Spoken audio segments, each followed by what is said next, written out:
Welcome to Principal Center Radio, helping you build capacity for instructional leadership. Here's your host, Director of the Principal Center, Dr. Justin Bader. Welcome everyone to Principal Center Radio. I'm your host, Justin Bader, and I'm honored to be joined today by Mr. Adam Stolzer. Adam is principal of Burwell Junior Senior High School in Burwell, Nebraska, currently in his second year, and he has been extraordinarily intentional about his approach to instructional leadership, which we're here to talk about today. And now, our feature presentation. Adam, welcome to Principal Center Radio. Thanks, Justin. Been a fan of listening to your work and learning from you and other guests on the podcast. So it's very humbling and an honor to be on with you today and discuss instructional leadership. Well, likewise, I'm honored to speak with you as someone who thinks a lot about classroom walkthroughs and getting into classrooms and helping teachers grow. I'm very excited to talk with you about what you're doing and what your predecessor in the role, now your superintendent, has done and how you have started your career as an administrator on the right foot. Take us back to the time when you were in the classroom and looking to move into the principalship and then into your first year on the job as a principal. Tell us a little bit about how you approached that journey.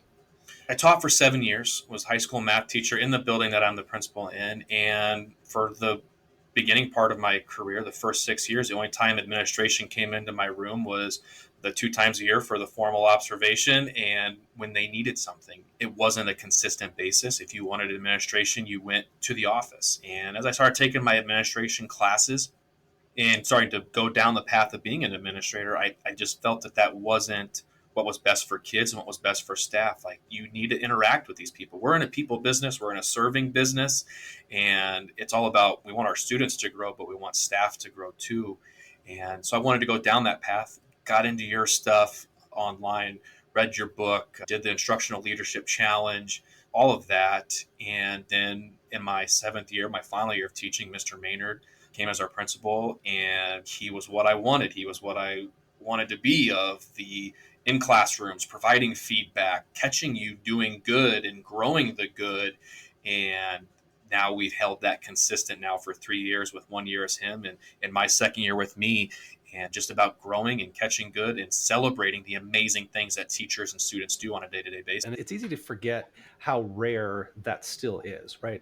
I've been in this work for about 10 years, helping administrators get into classrooms frequently. And yet most teachers' experience is just what you described for the first 6 years of your career, of just kind of barely seeing administrators other than in the office.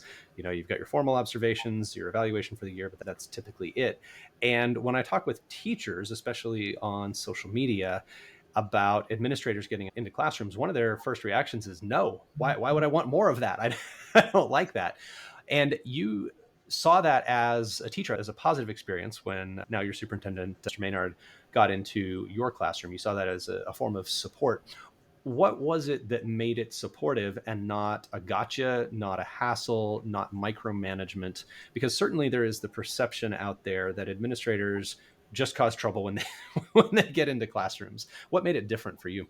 It's a great question. It's all about catching the good and letting me know. I mean, if you're only in the classrooms during my formal observation, that's less than 1% of the time that I teach, and providing that genuine, specific feedback. And inherently, as humans, as educators, we want that. Am I doing the right thing? Is what I'm doing making a difference? Do you see what we just learned at staff development? Do you see that I'm implementing that? Or could I play a movie every single day and you have no idea what's going on? So that genuine, specific feedback for me was, I was a confident teacher, but then seeing someone else back that up supported me even more. And then maybe now it's like, well, I can try another thing. Maybe that's another pat on the back. Maybe that's another way to reach students. But it was just so specific. It was genuine. And it wasn't, oh, I didn't see you do this today. It was, I saw you do these 3 things, and those are amazing. And when you hear good things and you see the praise, you start to do that more. It's, it goes all the way back to, if you want everybody to line up in a straight line, don't yell at the 3 kids doing the wrong thing. Talk about the kids doing the correct behavior of that. And it was that same thing of just letting our teachers know and giving them that support, that I see what you're doing is making a difference and is great, and building off of that consistently. So well said, because I think what you're talking about is commenting on evidence of good practice, right? Things that you want more of. You're commenting on what you are actually seeing. And I think too often when people go wrong with their feedback, they're commenting on, as you said, what they didn't see, what was missing, what wasn't happening. And there's an infinite number of things that are not happening at any given time, right? We're whatever we're doing in the classroom, we're also not doing a million other things, and nobody is capable of doing, everything that they could possibly be criticized for. So I think any approach that starts with that criticism of what they perceive to be missing, it's going, to not have the impact that's starting with what you actually see, starting with the evidence of practice, and kind of building on that. Now, I think one of the reasons that people are often more negative in their approach is because they do want to see people changing their practice. They do want to see people doing things that maybe they're not doing. Talk to us about how you think about those things that you want to see but aren't seeing currently, aren't seeing yet. Like, how do you start to tease that out of people? How do you start to get people to move in the direction you want them to move if they're not? Like, we can reinforce what we are seeing, but if it's not there, how are you thinking about those new practices that you want people to implement, even if you're not seeing them at all? First and foremost, you have to get that level of trust and comfort. They need to be comfortable with you in their classroom. I can remember the first couple times it's always, what do you want? What do you need? It's stopped class. Everybody is turning and looking at what's going on. Then once that level of comfort comes, you walk into a classroom and probably more than half of the kids don't even know you're there. The teacher may not even know you're there. So you have to have that first. And then you have to be honest with the positive feedback that you are going, that it is genuine, it is specific, it is targeted directly to them. And then I think you can start to have those conversations as you have follow up. If you communicate with those teachers like, hey, I really liked what I saw in class, maybe you could look at this angle. And it's those personal interactions face to face. So once you have that level of trust, comfort, I think you can start to integrate that. And again, I personally feel I have it. I think our staff has that, where they want that feedback. Yes, you've given me good, but now where can I grow? How can I enhance what I'm doing?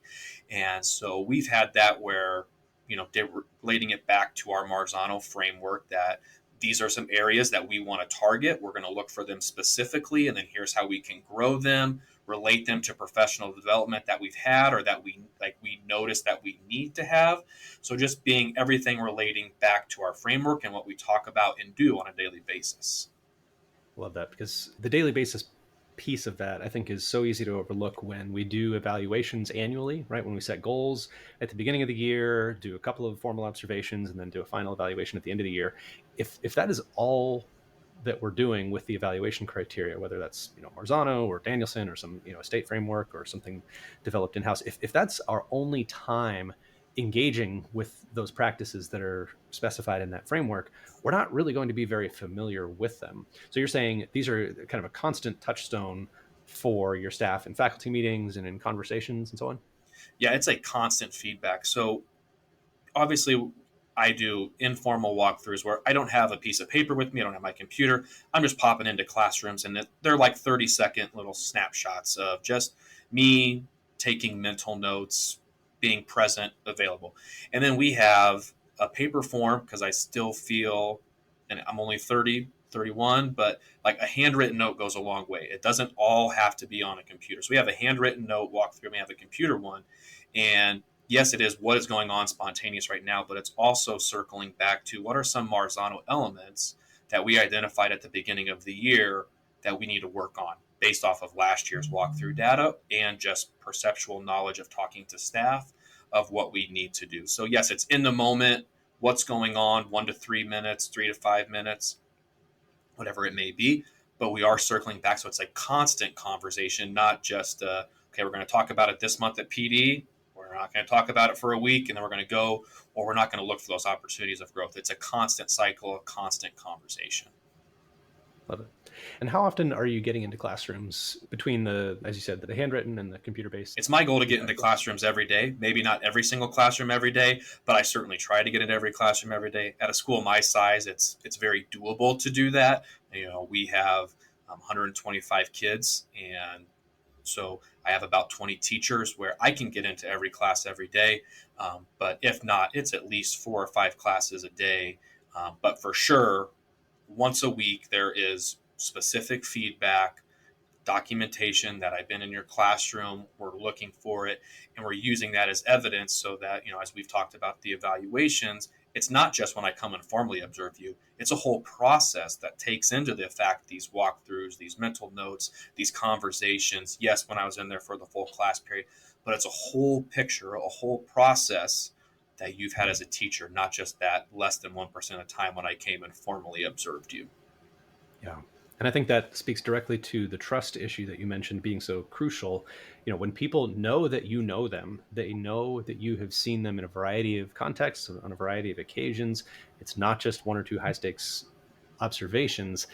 The trust level in your judgments, I think, just goes through the roof, right? Like, people know you're not catching them on their one bad day. You're not out to get them. You really have an up close and personal sense of their practice. You've talked with them about it dozens of times.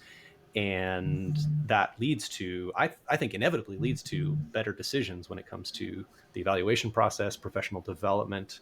Talk to us a little bit about what you do with that information, like all the different leadership actions or kind of outputs of that information that you get from being in classrooms.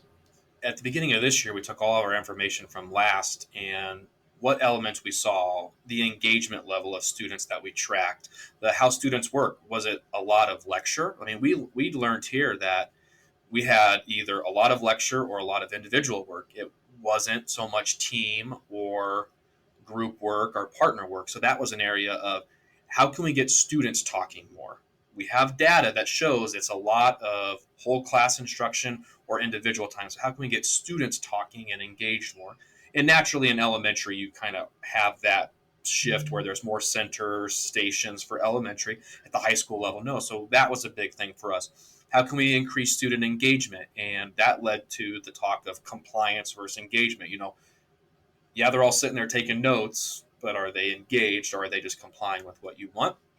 So last year we had 10 Marzano elements that we were really looking for, but having that data, we narrowed it down to 3 of where were we low in, but also as a staff, what do you value being something that we need to look for? And so we've used that, and that's also been a way to plan our professional development of outside those 3 that we're looking on. Are there some other areas that we need to specifically target this as a whole system and go from there? But again, then it leads to those individual goals or those individual conversations with teachers of this is an area that you can improve. This is an area that we can work on together, that I can support you in that whole continuous cycle, that it's not just one school year, move to the next. It's you as you go throughout your career. It's that continuous forward movement. That to me is one of the most important things about getting into classrooms. People always think about the feedback to the individual teacher, but they don't necessarily think about everything else you do as a leader. All of the different decisions you make, the professional development, the focus, as you said, narrowing it down from however many criteria are in Marzano to begin with to the 10 to the 3 that are really going to be the most high leverage. Like, you have that perspective because you're in classrooms talking with people about their growth opportunities.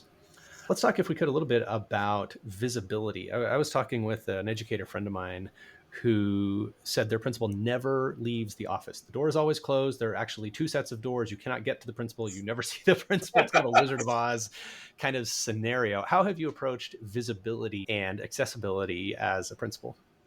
I think that is the most important thing that you can be. And as you gain trust and knowing what's going on in your building. And last year I felt that I was good at it, but I wanted, as I reflected and wanted to evolve going into my second year, I took the opportunity to challenge myself of having a mobile office. And I still use my office. I still have it, but my goal is to be out in the hallways more so that I can have those impromptu where a teacher's walking to the copy room. Oh, hey, why I have you here? This was on my mind. Can I talk to you about that? You interact with students more as they are going from to the library to get a book or the bathroom or their locker. You see that, and naturally kids are not in the hall as much when they know their principal is out there. So some behavioral issues that way. But it's been a great thing for me to balance the management tasks of a principal and a leadership task of a principal. I felt last year it was always or, like I was doing one or I was doing the other, where this I feel that I can simultaneously do that. And I love when I'm working by a section of 4 classrooms, I hear something like I want to go see that in person. I want to do that, as opposed to this is my scheduled time that I've put away for walkthroughs, like 1 to 3. I'm going to go do walkthroughs. Now what I might be out there from, okay, I'm out there from 8 till lunch, and I got 20 minutes here, I got 10 minutes there, I got 30 minutes there. I can go do those things as opposed to that dedicated time, because as you know and listeners know, sometimes you might block off that time and then something comes across your desk or comes to your office that now that 1 to 3 isn't yours like you thought it was at 8 o'clock in the morning or the night before when you're scheduling and writing down those things. So the mobile office has been an amazing opportunity for me to grow. Love it. So you're able to be a little bit more spontaneous about when specifically you get into classrooms, and you're using what you see and hear from being in the hallway to kind of guide that. Like sometimes you might hear something going on in a particular classroom and stop in just based on what they're doing. Yeah, I mean, just hearing that and seeing the instruction, or just being there involved in your school, you know what's going on, so I can go see those things, as opposed to I may say I'm going out from 1 to 3 and 4 teachers are given a test, Yeah. or this teacher's on plan, or this is going on. And so I can have that time where I do still structure it. Like there are times where I'm like, okay, it's Wednesday. I have not been very good on Monday and Tuesday about getting into classrooms. Wednesday, I have to make time for it. And no matter what happens, I'll do work at home or in the morning or whatever. But it has allowed me just to be more spontaneous and do a little bit more, because I felt like too, I can go see more beginning of classes. I can go see more end of classes, as opposed to if you just go 1 to 3, it might just be like, oh, 2 teachers beginning of class, then I saw the middle of these. So I've been able to spread out and get more of a variety of times, as opposed to consistently getting, just this chunk of time throughout. It's interesting. I feel like a lot of people downplay the value of seeing the beginning and end of class. They want to come during the perfect middle part where they can see perfectly typical instruction and not have any transition time, not see the beginning and end. And I feel like that variety is so valuable, to see how is the beginning of class being used, what are students doing at the end of class. Like you just learn so much from those times that are easy to overlook. And as you said, when you're out there in the hallway, you're already there. You can pop in quickly at the beginning of class, or if you have to supervise between classes, as most administrators do, you can stay right to the end of class and pop out into the hallway.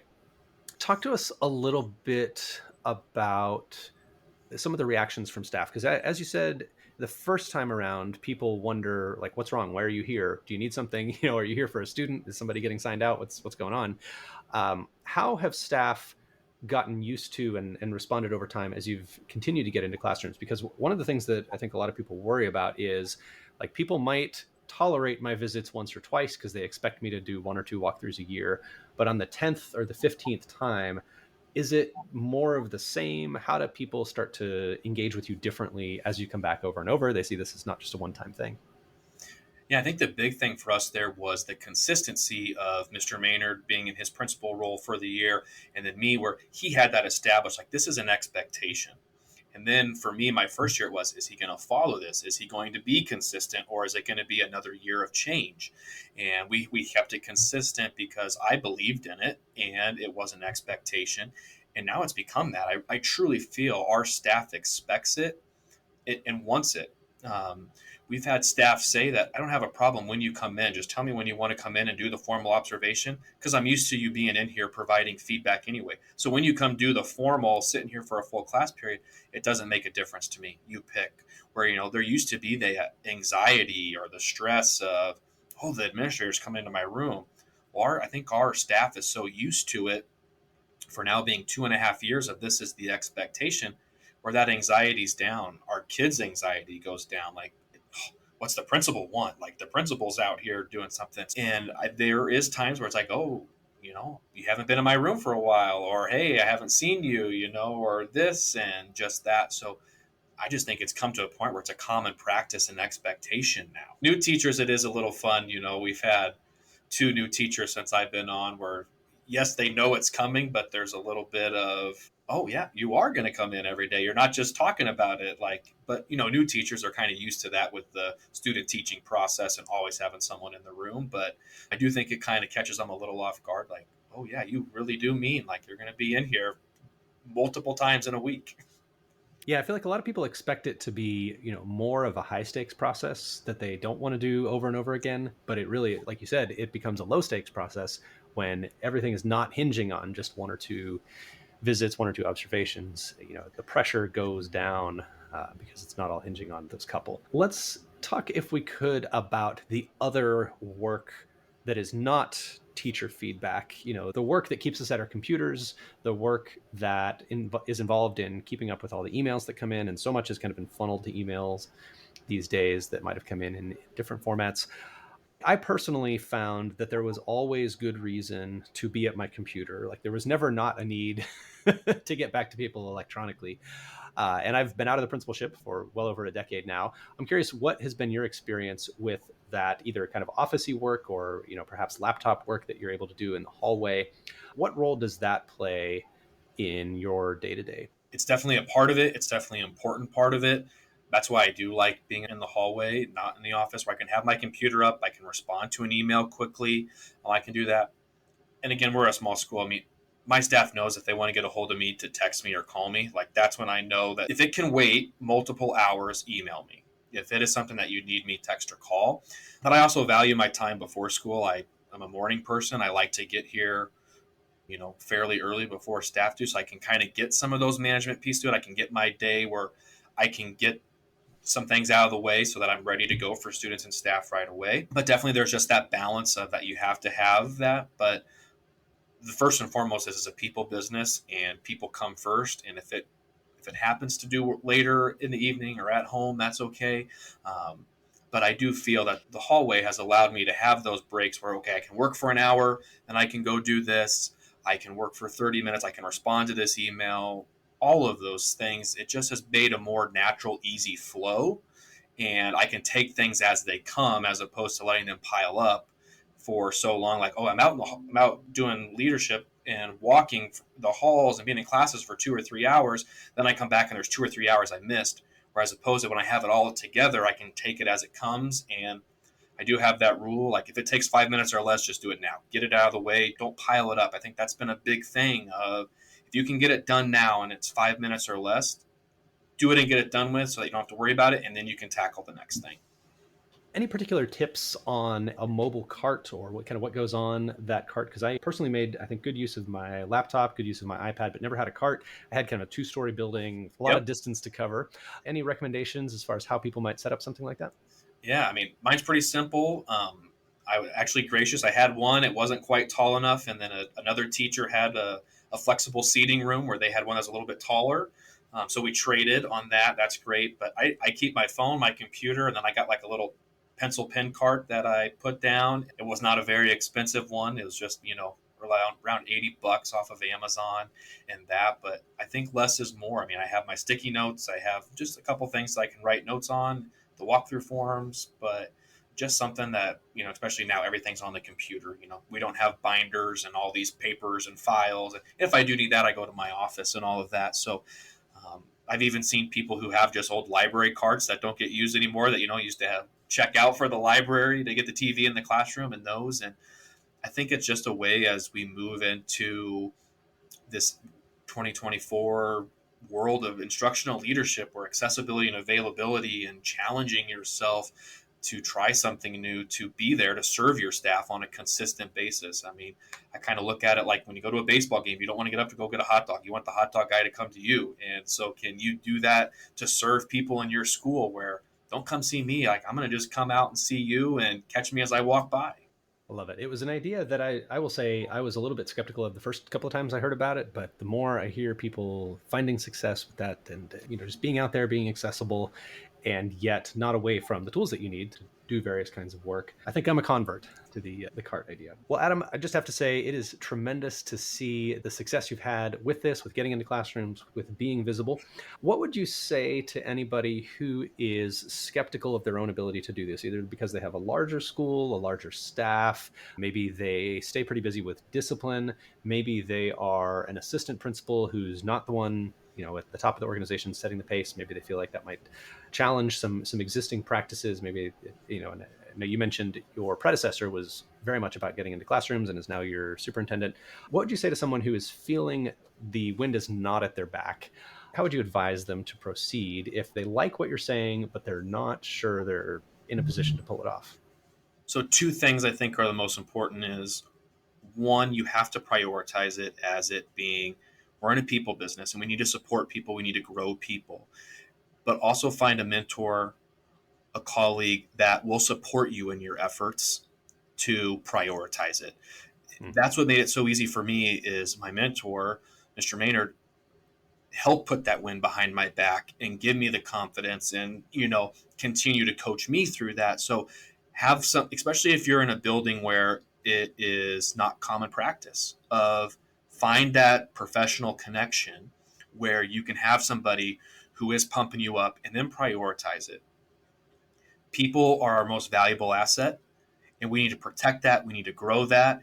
And if you want to know what's going on in your building, just go out and be in it. If you want to know about the janitor, if you want to know about lunch, if you want to know about behaviors, if you want to know about teaching, you got to go live it and breathe it and be in it. So to me, it has been the thing that I have to prioritize the most. It's the thing I want to prioritize the most.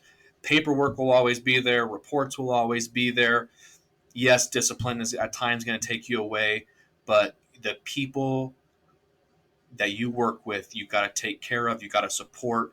And we're all about kids. We're all about teachers, and we got to be where they are to help them.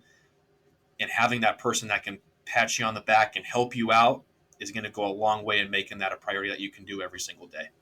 Well, Adam, thank you so much for sharing from your experience and your insights into getting into classrooms. If you had one starting point recommendation, what first action would you advise people to take just to do something to get going? Schedule time and have a plan. If they haven't seen your cards of scheduling to get into classrooms, that's a great way to start. But do put it on a calendar, put it on paper. I'm a big legal pad guy where I write my daily notes or agenda, like write down that you're going to get in classrooms. And I was at a conference earlier this year, and they say whatever's the one thing that you want to get done that day, write it at the top, highlight it, Sharpie, circle, star, like make it the focal point of whatever you use to organize. And that'll be the one thing that you get done. So make it your focal point when you wake up, that's what you want to do that day. That's what you need to do that day. And then just dive in head first. You can't tiptoe into it. You got to just dive in head first, go for it. And then it's going to become common practice. Adam Stolzer, thank you so much for joining me on Principal Center Radio. It's been a real pleasure. Thank you, Justin. Humbling and just a true honor. So thank you again. Thanks for listening to Principal Center Radio. For more great episodes, subscribe on our website at principalcenter.com/radio.